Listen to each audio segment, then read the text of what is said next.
নমস্কার, আমি আনন্দ শাস্ত্রী এবং আপনারা দেখছেন অ্যাস্ট্রো টিপস। প্রত্যেকবারের মতো আজকেও একটি জ্যোতিষের অত্যন্ত গুরুত্বপূর্ণ অনুষ্ঠান নিয়ে চলে এসেছি এবং আশা করছি আজকের অনুষ্ঠানটি আপনাদের জ্যোতিষ শিখতে অনেকটা সুবিধা করবে। অবশ্যই শুরু করার আগে একটি কথা বলবো যে চ্যানেলটিকে সাবস্ক্রাইব করে বেল আইকনটা ক্লিক করে অবশ্যই কিন্তু যদি অনুষ্ঠানটি ভালো লাগে তাহলে আপনার মূল্যবান বক্তব্য লিখতে ভুলবেন না। আর সামনেই আমাদের জ্যোতিষ কোর্স শুরু হতে চলেছে। আপনি যদি জ্যোতিষ কোর্সে ভর্তি হতে চান তাহলে পরে অবশ্যই মোবাইল নাম্বারে যোগাযোগ করে দেবেন। হ্যাঁ, আপনি যদি নিজের জন্মছক আমাকে দিয়ে বিচার করাতে চান বা বিবাহের জন্য জটক বিচার করাতে চান তাহলে পারে কিন্তু অবশ্যই বা জটক বিচার করতে চান অথবা কোনো গ্রহ প্রতিকার করতে চান, কোনো তন্ত্র প্রতিকার করতে চান, তাহলে আমাকে দিয়ে যদি করাতে চান তাহলে পারে কিন্তু অবশ্যই আমার মোবাইল নাম্বারে যোগাযোগ করে নেবেন এবং আমি আপনাকে সর্বতোভাবে সাহায্য করব যাতে আপনি নিজের সমস্যা থেকে বেরিয়ে আসতে পারেন। আর কথা বাড়াবো না, অবশ্যই আমরা অনুষ্ঠানে চলে আসবো। চলুন অনুষ্ঠানটিকে উপভোগ করি এবং অনুষ্ঠানটিকে দেখে কিছু শেখার চেষ্টা করি। নমস্কার। আজকের অনুষ্ঠানটিও খুব গুরুত্বপূর্ণ অনুষ্ঠান। আজকে আমরা বলবো কোন যোগে অমনোযোগী বাচ্চা জন্মায়, অর্থাৎ একজন বাচ্চার মধ্যে মনোসংযোগের অভাব। এই অমনোযোগী বাচ্চা হওয়াটা আহ, দেখতে পাবো এডুকেশনের ক্ষেত্রে। এই প্রবলেমটা খুব বেশি ক্রিয়েট করে দেয়। মানে বাচ্চা যদি অমনোযোগী হয় তাহলে পড়াশোনাটা খুব ড্যামেজ হয়। তাহলে অমনোযোগী বাচ্চা অর্থাৎ তারা একটা কাজ করতে করতে আর একটা কাজের দিকে মন চলে যাচ্ছে। তো এরকম বাচ্চা কখন জন্মাবে, অর্থাৎ জন্মছকটাকে আমরা দেখে কি করে বুঝে যাব যে এই বাচ্চাটি অমনোযোগী বাচ্চা হবে।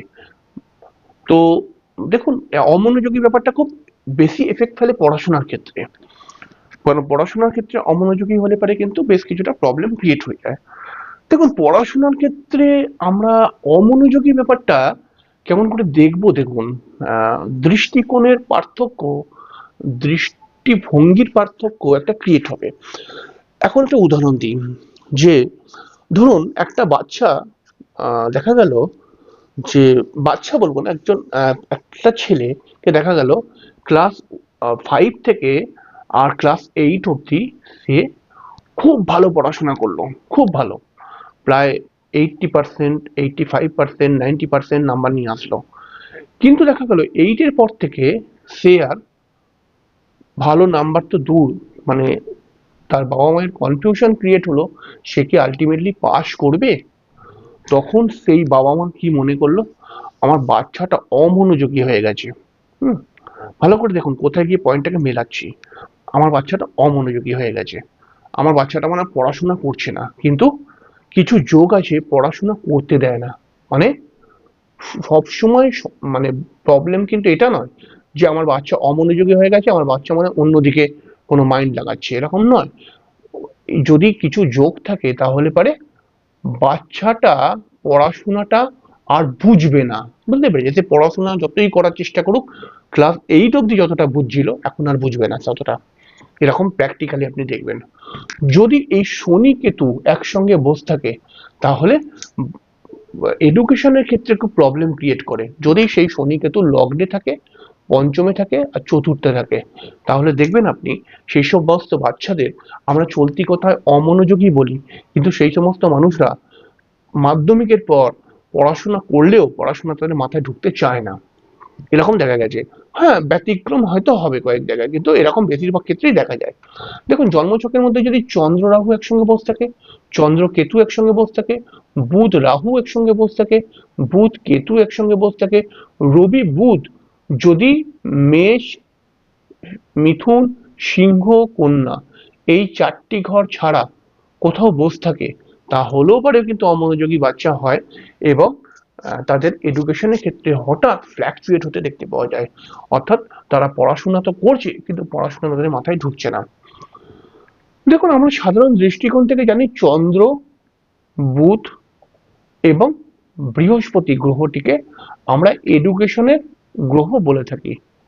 কারণ চন্দ্র থেকে আমরা মনন শক্তি বিচার করি, বুধ থেকে আমরা বুদ্ধি বিচার করি, বৃহস্পতি থেকে আমরা জ্ঞান বিচার করি। ঠিক আছে? আচ্ছা, যদি আমরা দেখি তাহলে আমরা যে শর্ট কোশ্চেন করি, শর্ট কোশ্চেনের অ্যান্সার যেগুলো, সেগুলো বুথ থেকে আমরা ইন্ডিকেশন পাই। অর্থাৎ বুথ যদি ভালো থাকে, একজন মানুষ কিন্তু ইন্টেলিজেন্ট হয়ে যাবে শর্ট কোশ্চেনের দিকে। অর্থাৎ যেই কোশ্চেনগুলো এক কথা দু কথার মধ্যে সমাপ্ত হয়ে যায়, সেই প্রশ্নগুলোর উত্তর সে খুব ভালো দিতে পারবে। বৃহস্পতি যদি তার জন্মছকের মধ্যে খারাপ হয়ে যায়, তাহলে পারে কিন্তু সে বড কোশ্চেন, মানে যেই কোশ্চেনের উত্তরগুলো একটু বড়, সেই বড় উত্তরগুলো দিতে একটু মানে সমস্যার মধ্যে পড়ে যাবে। সেই বড় উত্তরগুলো কিভাবে সাজিয়ে লিখবো সেটা তার মাথায় ঢুকবে না। কিন্তু একটা কথা মাথায় রাখবেন, যদি এই ভাবগুলোও তার সঙ্গে খারাপ হয়, তাহলে পারে কিন্তু ডেফিনেটলি সেটা অনেকটাই খারাপ হয়ে উঠবে। এবার দেখুন, একজন বাচ্চা কোন অমনোযোগী জন্মায় কিরকম ভাবে, যদি তার জন্মছকের মধ্যে চন্দ্র রাহু যোগ থাকে, এই সমস্ত যোগগুলো থাকে, এগুলো আর বলছি না, এগুলো সবই তো বললাম। এই চন্দ্র কেতু যোগ, এই যোগগুলো যদি একটা বাচ্চার জন্মছকের মধ্যে থাকে, তাহলে বেশিরভাগ সময় সেই বাচ্চাটি অমনোযোগী হয়ে যাবে একটা না একটা সময় এডুকেশনে। তাহলে এই ক্ষেত্রে কিন্তু প্রথম থেকেই প্রতিকার প্রয়োজন।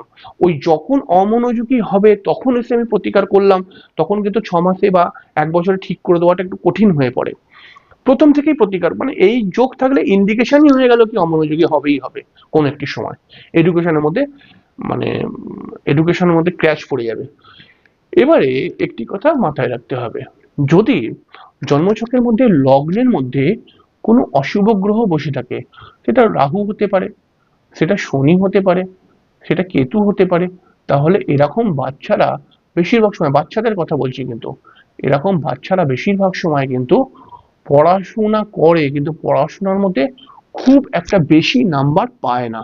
তাদের অমনোযোগী, অর্থাৎ একটি কাজ পড়াশোনা করতে করতে সে মনে করে যে আমি কাজ করব, আমার পড়াশোনা করতে ভালো লাগছে না, আমি কাজ করব, কাজ করে কিছু করব, কাজ করলে পরে আমি অনেক কাজ করতে পারি, আমার কাছে অনেক ভালো ভালো অফার আছে, এরকম সে মনে করে। আসলে কিন্তু কিছু নেই, কিন্তু এরকম সে মনে করে। তো এর জন্য কিছু বাচ্চা অমনোযোগী হয়ে যায়। আচ্ছা, যদি পঞ্চম ঘরেতে শনি কেতুর যোগ থাকে বা পঞ্চম ঘরেতে কোনো অশুভ গ্রহ বসে থাকে, আমরা সহজ কথায় বলবো অশুভ গ্রহ।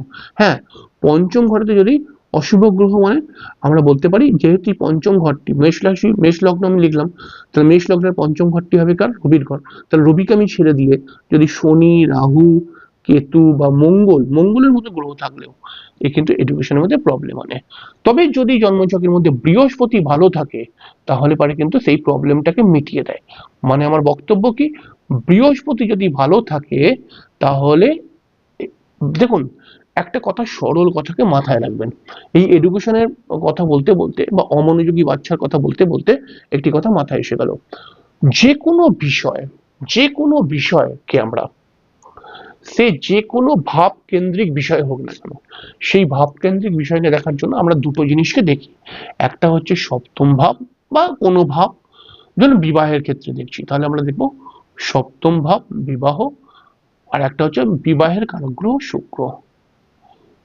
এবার এই দুটো জিনিসকে খেয়াল রাখুন, যখনই আমরা কোনো জিনিস বিচার করব, তাহলে সেই জিনিসটার জন্য একটি ভাব হবে আর একটি ভাব কারক গ্রহ হবে। বৃহস্পতি, বৃহস্পতি যদি জন্মছকের মধ্যে ভালো থাকে, সে যেই ভাবেরই প্রবলেম হোক, সেই বৃহস্পতি কিন্তু একটি সমস্যাকে মিটিয়ে দিতে পারবে। কিন্তু এর মধ্যে একটি ভালো হতে হবে, তবে সম্পূর্ণ ভালো ফল পাবো। মানে দেখুন, আমি একটা কথা উদাহরণ দিচ্ছি, ধরুন, ধরুন কারণ সপ্তম ভাব খারাপ রয়েছে মনে করা যাক, কিন্তু তার জন্মছকের মধ্যে শুক্র খারাপ রয়েছে। এবারে তাহলে সপ্তম ভাবটি পুরো ড্যামেজ হয়ে গেল, কিন্তু তার জন্মছকের মধ্যে বৃহস্পতি ভালো। বৃহস্পতি কিন্তু একটি প্রবলেমকে মিটিয়ে দেবে, অর্থাৎ সপ্তম ভাবের সমস্যা নয় মিটিয়ে দেবে, বা সপ্তম ভাবের কারক গ্রহের সমস্যাটাকে মিটিয়ে দেবে, কিন্তু একটা সমস্যা তো থাকলোই, তাহলে সেই সমস্যাটাই সমস্যা নিয়ে আসে। এরকম সাধারণ দৃষ্টিকোণ থেকে দেখবেন, তাহলে আমরা অমনোযোগী বাচ্চার ক্ষেত্রে বলবো যে যদি সেই বাচ্চাটির এই ধরনের যোগ থাকে এবং বৃহস্পতি যদি জন্মছকে ভালো থাকে, তাহলে পারে সেই বাচ্চাটিকে আবার মনোযোগী বানিয়ে দেওয়া যায়, বা আবার মনোসংযোগ তার ফিরে আসে, আবার সে পড়াশোনা করতে শুরু করে দেয়। কিন্তু তার জন্মছকের মধ্যে যদি বৃহস্পতি খারাপ হয়ে বসে থাকে, তাহলে পরে কিন্তু এটা খুব কঠিন হয়ে যায় অমনোযোগী বাচ্চাকে ঠিক মনোযোগের জায়গায় নিয়ে আসাটা। তো এই ক্ষেত্রে প্রথম থেকে প্রতিকার করার দরকার। তো আহ, এই অমনোযোগী ব্যাপারটা কিন্তু এডুকেশনের ক্ষেত্রে খুব বড় বড় এফেক্ট ফেলে। আমরা এরকম বহু ছেলে দেখেছি, ছেলে মেয়ে যাদের বুদ্ধি প্রচুর, মানে প্রচুর বুদ্ধি, কিন্তু পড়াশোনার ক্ষেত্রে কিন্তু খুব একটা এগোতে পারেনি। তো এই ব্যাপারগুলো কিন্তু এই অমনোযোগের কারণে হয়।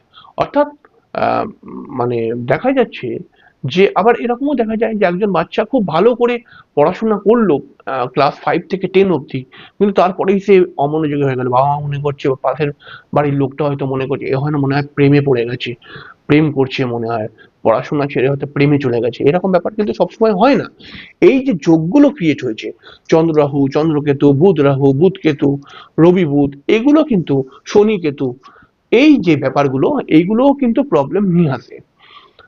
এবার দেখুন আমি এখানে লিখেছি যে বৃহস্পতি বুধ যদি জন্মছকের মধ্যে একসঙ্গে বসে থাকে, বৃহস্পতি বুধ, এইটাকে আমরা সাধারণ দৃষ্টিকোণ থেকে দারিদ্র যোগ বলা হয়েছে।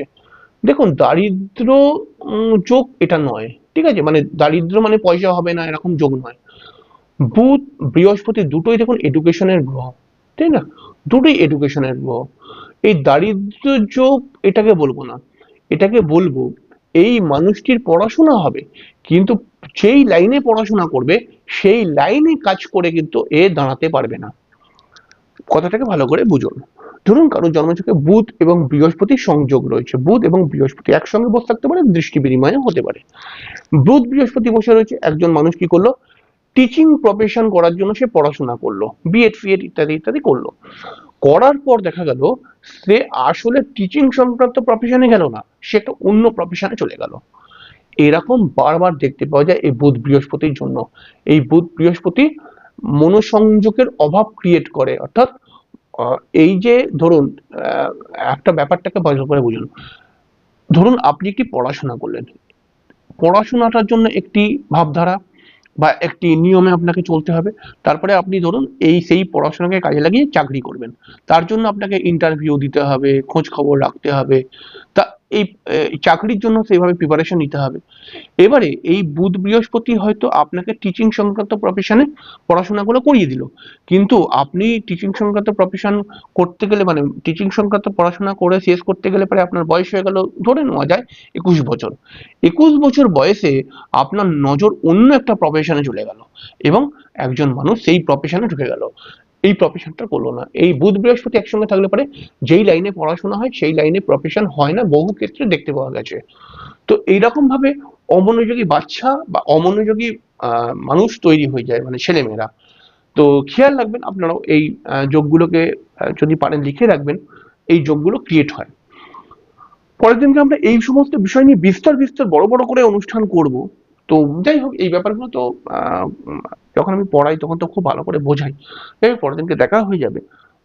ততক্ষণের জন্য নমস্কার, ভালো থাকবেন।